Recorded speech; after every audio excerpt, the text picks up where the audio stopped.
വീണ്ടും ആന കൃഷ്ണ ഉണ്ടെങ്കിൽ ഇൻസ്റ്റാഗ്രാമിൽ ഒരു പോസ്റ്റ് ഇട്ടേക്കുവാണ്. ആ ഒരു പോസ്റ്റ് എന്ന് പറയുന്നത് അമ്മൂമ്മയായിട്ടുള്ള ഒരു ഉള്ള അതിൻ്റെ പ്രതികരണം ഒന്നും കൂടെ തനിക്ക് എന്താണ് പറയാനുള്ള കാര്യം എന്നാണ് ആ ഒരു വീഡിയോയിൽ പറഞ്ഞിട്ടുണ്ടായിരുന്നത്. കുറേയധികം പേര് ഇതേ കണക്ക് ഒരു വശം മാത്രം കേട്ടിട്ട് എന്നെ ജഡ്ജ് ചെയ്യാൻ നിൽക്കുന്നുണ്ട്.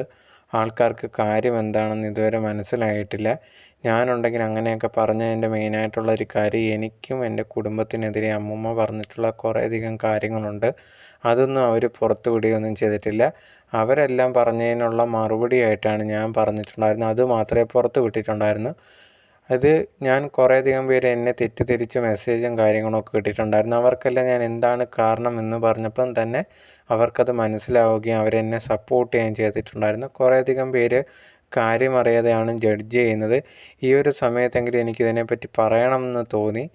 ഈ ഒരു പോസ്റ്റാണ് ആന ഇട്ടിട്ടുണ്ടായിരുന്നത്. ഈ ഒരു പോസ്റ്റിന് സപ്പോർട്ടായിട്ട് അൻസികയും ഇഷാനിയും ദിയയൊക്കെ വന്നിട്ടുണ്ടായിരുന്നു. എന്നാൽ പോലും കുറേയധികം പേര് കമൻറ്റ് ബോക്സിൽ വന്നിട്ട് അഹാനയ്ക്ക് നെഗറ്റീവായിട്ട് തന്നെയാണ് കമൻറ്റ് ഇട്ടിട്ടുണ്ടായിരുന്നത്. അതുപോലെ തന്നെ പോസിറ്റീവായിട്ട് ഇടുന്നവരും ഉണ്ടായിരുന്നു. അവർക്കും തിരിച്ച് റിപ്ലൈ കൊടുത്തിട്ട് അഹാന കൊടുക്കുന്നുണ്ടായിരുന്നു.